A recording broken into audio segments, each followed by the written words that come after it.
Faltam 10 dias para o primeiro turno das eleições de 2022. O ex-presidente Luiz Inácio Lula da Silva segue à frente nas pesquisas eleitorais ao Palácio do Planalto e aparece como escolha de 47% dos eleitores brasileiros. É o que aponta o levantamento do Datafolha, que foi divulgado ontem, por isso 10 dias, que mostra o petista a 14 pontos percentuais de vantagem do presidente Jair Bolsonaro do PL, candidato à reeleição e principal oponente de Lula na disputa à presidência, que soma 33% das intenções de voto ou 33% de apoio. O resultado reflete uma oscilação positiva de 2 pontos do candidato do Partido dos Trabalhadores, dentro da margem de erro, ao mesmo tempo que aponta uma estabilidade do atual chefe do Poder Executivo. Entre os outros concorrentes, o ex-ministro Ciro Gomes, do PDT, permanece em terceiro lugar, mas oscilou negativamente, passando de 8% para 7% na pesquisa mais recente. Já a senadora Simone Tebet, do MDB, se manteve com 5% de apoio dos eleitores, enquanto Soraya Tronic, do União Brasil, recuou para 1%. Os demais candidatos, Luiz Felipe Dávila, do Novo, Sofia Manzano, do PCB, Vera Lúcia, do PSTU, Léo Péricles, do Unidade Popular, José Maria Democracia Cristã e Kelmon Souza, do PTB, não chegam a 1% dos votos.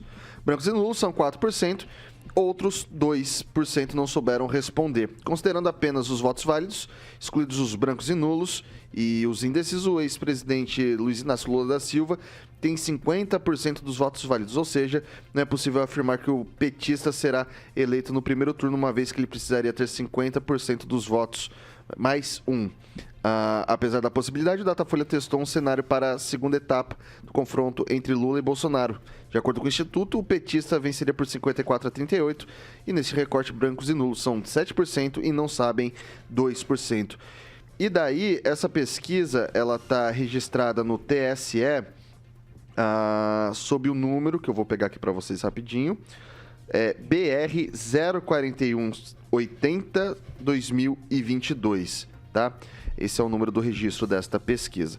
Eu começo com o professor Jorge, que estava já antes, na virada aqui, já estava meio afoito, querendo falar. E aí, professor? Comemorando. Comemorando antecipadamente. A primeira questão, o candidato aí à reeleição, ele não saiu da bolha, ficou na bolha, e uma bolha que se estabilizou no 30%. Também se estabilizou a rejeição acima de 50%. E por que uma rejeição se estabiliza nesse percentual tão alto? O que indica que será o primeiro presidente democrático, né, a não ser reeleito. É porque praticou durante 3 anos e tantos meses uma política destinada a um único setor. Por exemplo, redução do IPI do jet ski. E nos últimos dias, praticamente, através da PEC Kamikaze, Auxílio Brasil e todas as tentativas que ele fez, não resultaram na aderência que buscava. Alguns chamam isso de efeito Teflon invertido. Não deu nada certo. O que mostra, então, que o país caminha em uma direção de esperança e de justiça social que não lhe foi dada durante todo este tempo. Pamela. Agora, um detalhe importante. Estamos há 10 dias, não é isso? Há 9 agora. Há 9 dias, então esse quadro dificilmente será revertido. Vai lá, Pamela. Eu vou começar comentando o jet ski, né? Porque o professor citou o jet ski e, nossa, nos últimos dias, ai meu Deus, baixou o imposto do jet ski.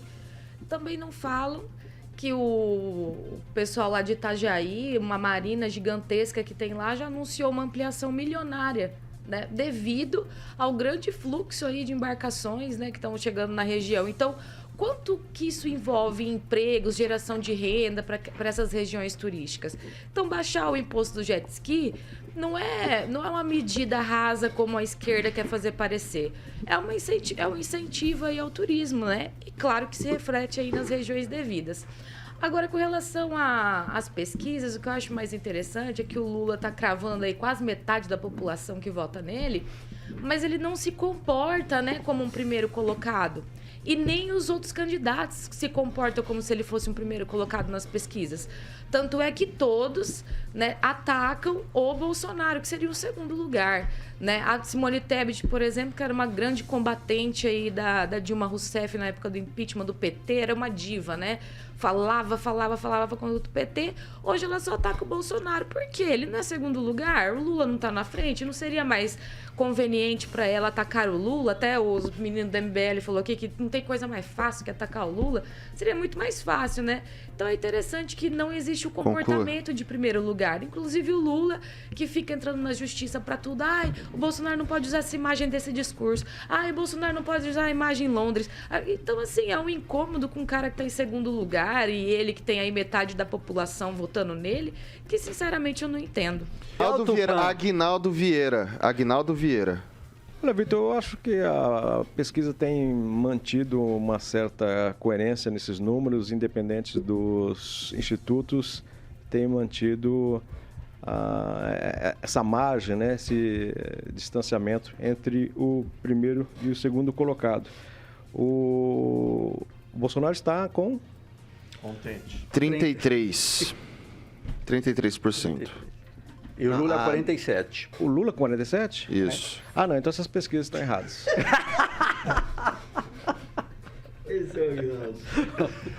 Concluiu essa fala? Ah, não, então tá por fora. Só que nem o Ratinho, quando elas são benéficas a nós, eu acredito. Quando não são, então a gente não... Nós não gosta.